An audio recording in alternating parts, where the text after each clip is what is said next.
Hi guys, இனி நம்ம மூவியில் உள்ள பெண்ணும் புரட்டும் படத்தோட ரிவ்யூ தான் பார்க்க போகிறோம். இந்த படம் நெட்ஃப்ளிக்ஸில் தமிழ் டப்புலாம் அவைலபிளாக இருக்குது. மறக்காம செக் அவுட் பண்ணி பாருங்கள். இது ஒரு காமெடி ஃபீல் குட் மூவியாக வெளிவந்திருக்கு.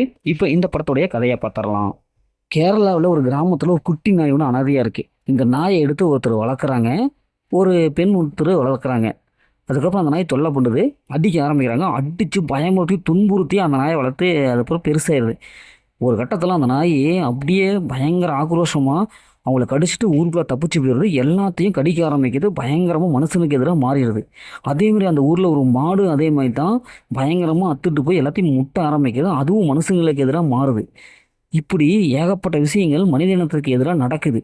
இதெல்லாம் எதனால் நடக்குது, இதனுடைய பின்விளைவு என்ன, இறுதியில் அந்த ஊர் தப்பிச்சதா இல்லையா அப்படிங்கிறதான் இந்த படத்துடைய கதை. படத்துடைய பாசிட்டிவ் பார்த்தாவே ஒரு சில காமெடி நல்லாவே வந்திருக்கு. அந்த நாயெல்லாம் துரத்திட்டு போய் ஊர் ஜனலாம் கடிக்கிறது அப்படி இப்படின்ட்டு ஒரு சில காமெடி நல்லாவே எடுபட்டுருக்கு. ஃபஸ்ட் ஆஃப் ஆல் நல்லாவே இருக்குது. கதை ஒரு வித்தியாசமான ஸ்டோரியாக இருக்குது. ஃபஸ்ட் ஆஃப் வந்து செகண்ட் ஆஃப்லோக்கு ஓரளவுக்கு நல்ல ஒரு பர்ஃபார்ம் பண்ணியிருக்காங்க. இதில் நடிச்சு எல்லாமே சூப்பராக பர்ஃபார்ம் பண்ணியிருக்காங்க.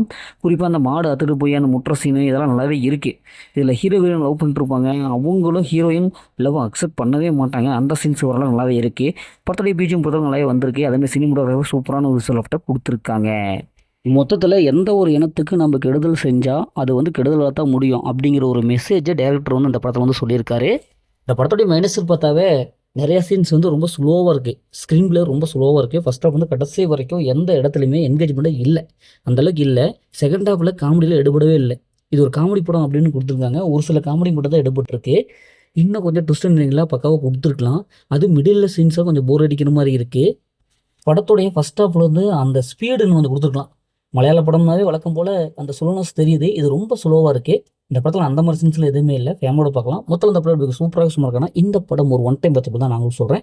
ஓகே, இதே அடுத்து ஒரு புதிய மூவி ரிவ்யூ சந்திப்போம்.